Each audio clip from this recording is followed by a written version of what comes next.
Caliph sat at his usual spot on a bar stool in the cheapest bar on the space station, sipping some salt water. He had called the station home for the last 5 years, working in maintenance. He was looking forward to retiring. He, like everyone else on the station, looked like a mix between a hippo and a giraffe. He addressed the barkeep. "A salt shot." "You know it's too early for that. You have to wait 1 hour." "Come on, you haven't had an inspection in years." "Don't blame me if you get dehydrated," the barkeep said, while stealthily pouring him a shot and sliding it over. Caliph drank it just as stealthily and exclaimed, "I needed that." The area around the bar once again returned to silence. The rest of the establishment wasn't as quiet. A group of 5 youngsters sat at a nearby table talking vividly. Caliph hadn't paid attention to the conversation, but his interest peaked when he heard the word human.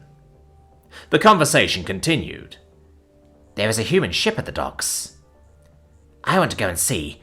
They never come this far into our territory," another answered, followed by agreement from the rest of them.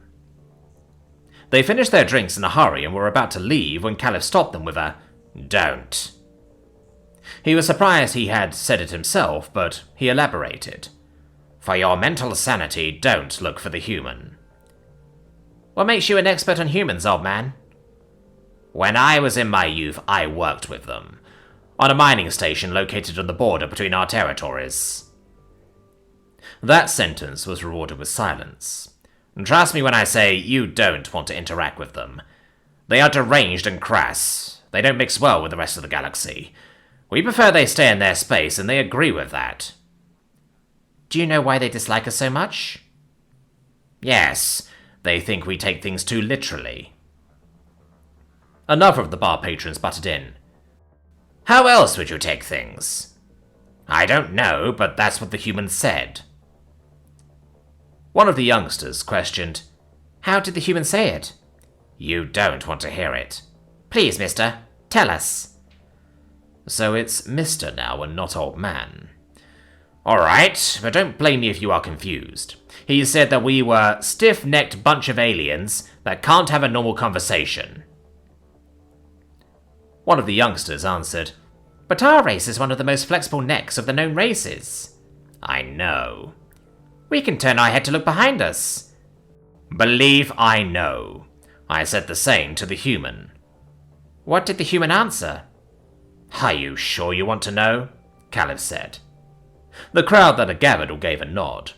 "When I explained our flexible necks, he passed his hand above his head and said, 'Whoosh.'" "Wish?" "Yes, whoosh. Then he said it went over my head. But nothing went over my head. I'm known to have excellent reflexes, and I'm telling you there was nothing. I even reviewed the security camera later. Nothing in the visible spectrum or the invisible spectrum passed over my head." "How strange. What did the human say?" "That's as far as I will retell it." "Come on, please. We need to know." "Fine." The crowd leaned forward. I said that I hadn't noticed anything, and he said, "Jesus, these aliens," and walked away. "Jesus?" "Yes, Jesus. But here is the thing.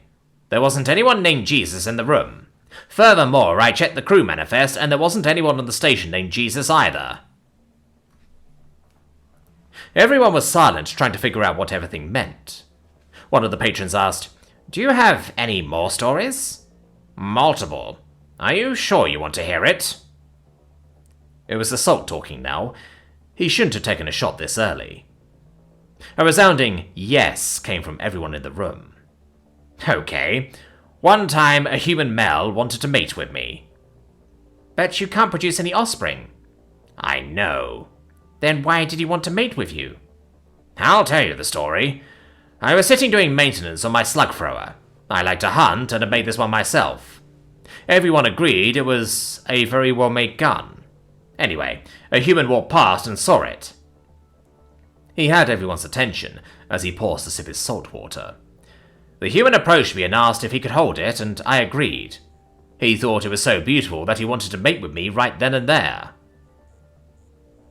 "How did he ask to mate with you?" He said, "Fuck me, this is a beauty," while holding the gun. No one said a word, and then the human looked up and saw my shocked face. He interpreted it as a rejection, shook his head, gave back my slug thrower, and walked away.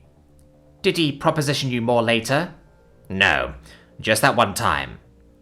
Tell us another story. I will tell you the most disturbing story. There was a human who thought one of his toes had a carnal relation with his own mother, so he physically abused it. Caliph once again took a sip of salt water, savouring the taste. We had separate dormitories. The humans had theirs, and the rest shared another. A faulty heater forced us to share ours with the humans for a week. So there was this human who, in the middle of the night, would smash his toe against the doorframe of the toilet, to punish it. He did it multiple times, and the third time he did it, he said, "Motherfucker, why always the same toe? I swear I will cut you off." There was once again silence. A disoriented ship inspector stumbled into the bar. She had a vacant look in her eyes, staring into the distance. The barkeep asked, "What happened to you?" She was silent for some time before registering the question. "Oh, the human. The human wants me to kill her and then place her impounded pet on her corpse." Caliph was the only one to answer. "What?" "Yes, I did an inspection. Everything was in order with the cargo, but in her cabin she had an aquarium with an octopus living in salt water, and naturally that's not allowed." The barkeep slid a shot of salt her way. No one would care, it was too early. Not even the inspector. She emptied the glass and continued. "So I informed the human we had to take it. She then made a request and said, 'Over my dead body.'